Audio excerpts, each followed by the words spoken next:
Hi there, Capricorns. Thanks so much for tuning in. I'm Astrogirl, and we're looking at January 1st through January 8th, the first week of 2017. It's here. The kickoff for the first week of 2017 is a mixed bag of cosmic tricks. However, before we look ahead, let's take a quick glance at the carryovers we're still dealing with from last year.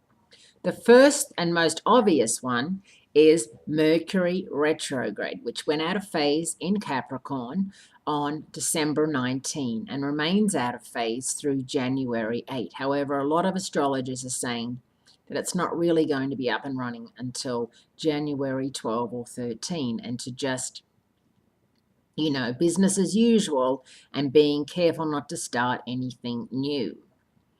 On Wednesday, January 4, Mercury reverses backwards into overly optimistic Sagittarius, which means that while you're backtracking, you're also going to have to make an added effort to stay focused and on track. The good news is that even though Mercury still has a few more days in Sagittarius, the retrograde is coming to an end. The other January 1 carryover is a Mars-Neptune conjunction from New Year's Eve that can best be described as post-holiday depression.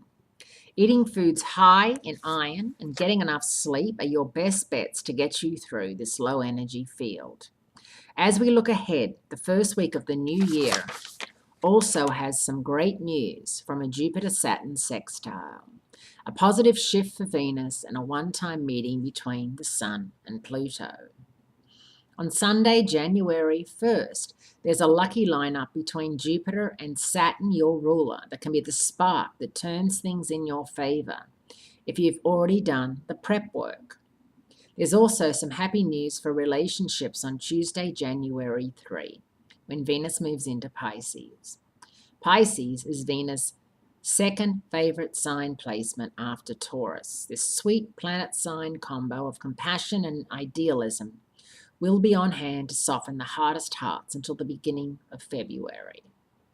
On Saturday, January 7, there's an annual one-day conference between the Sun and Pluto, signaling it's time to push the power button. These two titans have been meeting up every year since 2008 in the sign of Capricorn, which is synonymous with corporate power. The Sun is our center of energy, and Pluto rules over crises and transformation.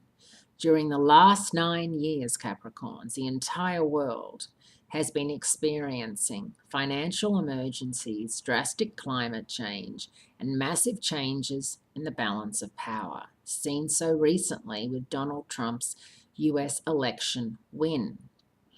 On a personal level, this is a signal to keep fighting for your long-term goals and not back down. So that's how we're moving into 2017.